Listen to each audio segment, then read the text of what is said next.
ভগ্নাংশকে শতকরায় প্রকাশ।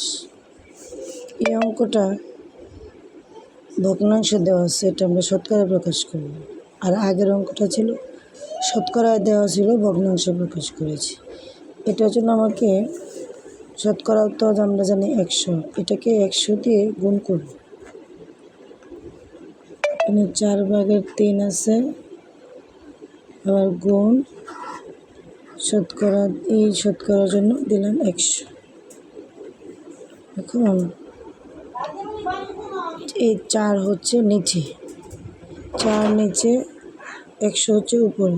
তো নিচের সংখ্যা দিয়ে 100 যদি কাটি, 4 দিয়ে 100 যদি কাটি, 4 দিয়ে প্রথমে 10-এর মধ্যে যায় 2 বার, 4 দোকানে হয় 8, 8 থাকলে 10-এর থেকে 8 বাদে থাকবে 2, তাহলে 20, তাহলে 4×5 হয় 20, 25 আছে 25। এখন 3 আর 25 যদি গুণ করি, 3×25 হয় 75%। ওই যে 100 দিয়েছিলাম তার জন্য এখন পার্সেন্ট চিহ্ন আসবে।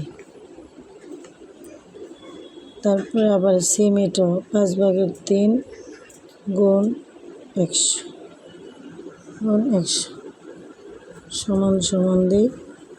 5 দিয়ে 100 কাটলে 5 2 গুণে 10 আর একটা 0, 20, 5 20 100, 20 কি 20 গুণে 40, 3 20 তো 60%।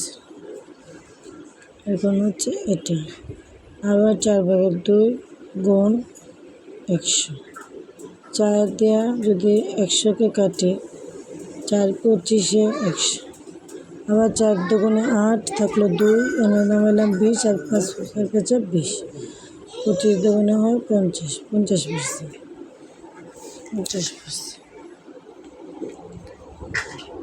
সিম ব্যাগে এটা হচ্ছে মেন ব্যাগ।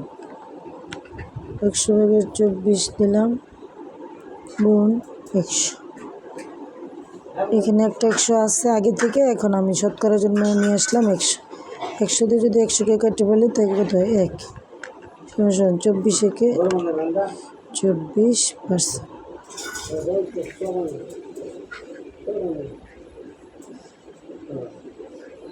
50/21 গুণ 100,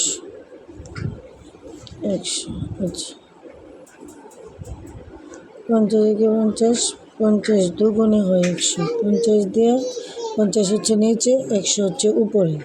50 দিয়ে 100-কে কাটলে হয় 2 বার, কারণ উপরে 21 আর 2, 21 দুগুণে হয় কত 42%। দেখুন সবগুলো অঙ্কের উত্তর পার্সেন্টে যাচ্ছে। প্রথমটা পার্সেন্টে ছিল, ভগ্নাংশে নিয়েছি, এখন ভগ্নাংশে দেওয়া আছে, পার্সেন্টে নিচ্ছি।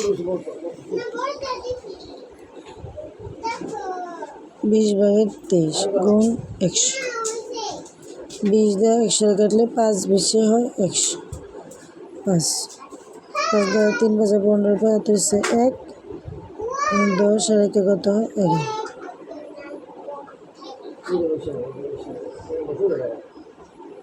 এত আসছে। এই হচ্ছে আরেকটা নিয়ম, ভগ্নাংশকে শতকরায় প্রকাশ। ভগ্নাংশকে শতকরায় প্রকাশ করেছি, জাস্ট 100 দিয়ে গুণ করে বের করা যায়।